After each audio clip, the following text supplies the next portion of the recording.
Hello, everyone. This is Jonathan Little. I'm here today with the 181st episode of Weekly Poker Hand. That is a lot of weeks.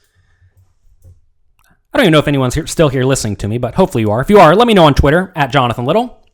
Otherwise, I guess I'll pack it up and be done. All right, so here we're still playing the $10,000 six-handed tournament. This is the last hand of day one. So I've actually had a really good day one because, as you see, we started with, I believe, 30,000 chips. Maybe it was 40,000, one of the two. And now I have 25,000. So we've quadrupled up or tripled up, which is fantastic for any tournament where you're playing against great opponents. And the $10,000 six-handed tournament of the World Series is one of the toughest. So last hand of the day, I make it 4,000 with pocket queens under the gun, five-handed at 800, 1,600 with a 200 ante out of 125,000 effective stack. A lot of people at this point, at the end of the day, get in their minds that they really don't want to go broke, or they really don't want to lose a big pot. And that thought process is asinine. I know that's going to make a lot of people sad, make a lot of people offended. I'm sorry, it's true. The last hand of the day is irrelevant because you come back to the tournament the next day and you have whatever chips you have. It doesn't matter if you survive till day two. If anything, if you're trying to maximize your equity, you should actually be a little bit more aggressive on the last hand of the day and be more willing to bust. Because if you bust now, you can play the tournament on the next day. But, of course, you should typically approach poker as I'm trying to maximize my equity in the tournament, not in my life expectation, although sometimes you should. And that should just lead you to treat this hand like any other. The only time you should be tighter towards the end of the day is when your table is particularly tough and the field proportionally is softer.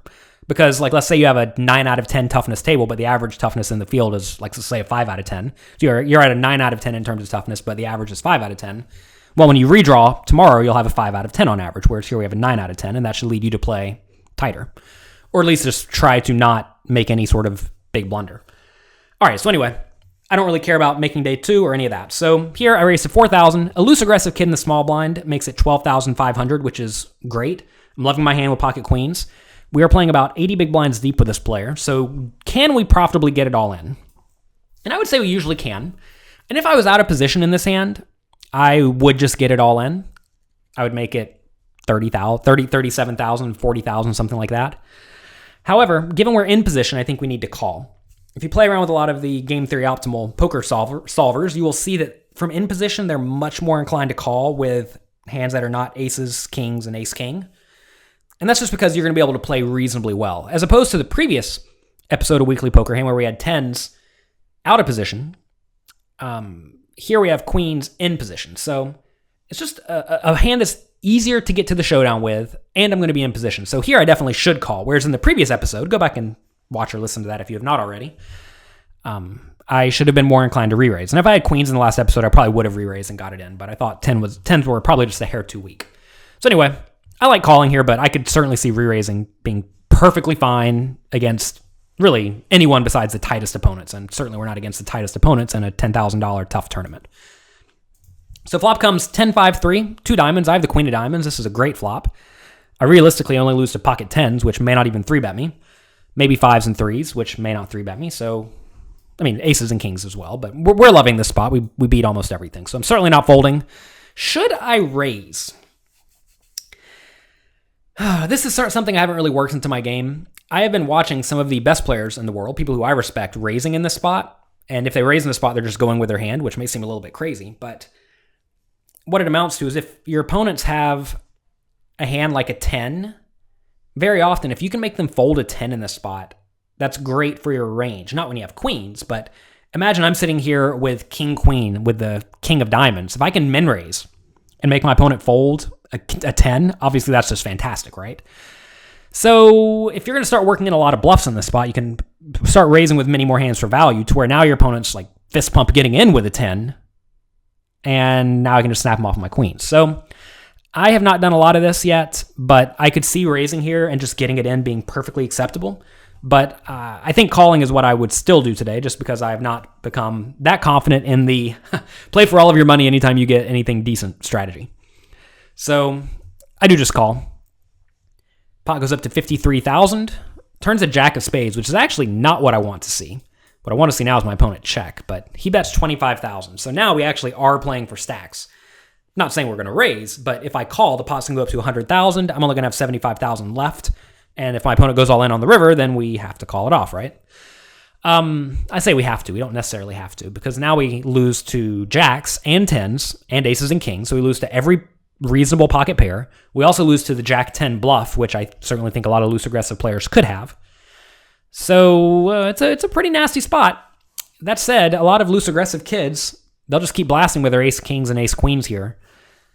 And he may even think a hand like ace jack has significant value. So I don't know what to do, but I can tell you I'm not folding in a $10,000 tournament against loose aggressive kids. So I do call. River is a jack of hearts, which is pretty rough river. Now, if he has a jack, now if he has a jack, he'll definitely shove. Whereas if he had a hand like ace jack or king jack or queen jack, he may just check the river previously, and we'd get to see a cheap showdown. I guess that makes it more likely for me to call if the river was a brick. When it's a jack, I guess he's always going to bet the jacks now. So yeah, that can't be good for me, because this takes one of the obvious value hands that he would play. Takes it out of his range. So if he bet the river, I think I would still call. And the reason I would still call is because I should have relatively few jacks when I call the flop, right? I would definitely fold ace jack and king jack and queen jack, unless it was with a flush draw. Jack 9, if I had it, I would fold for sure. If I had jack 10, I would clearly call, but there aren't very many combinations of those. There's only one suited one remaining, given the way the board ran out. So I should have very few jacks, right? So given I should have very few jacks, if my opponent thinks I'm going to be inclined to make somewhat big folds with a 10, he should certainly shove the river with all of his unpaired hands, because he's going to make me fold out the vast majority of my range, right? Because I really shouldn't have too many aces, kings, queens, aces, kings, and queens, right? So it's hard to have aces, kings, and queens. So this is a pretty good spot for my opponent to bluff if he feels inclined to bluff, if he thinks I will fold big hands. I already told you guys, I'm not folding big hands.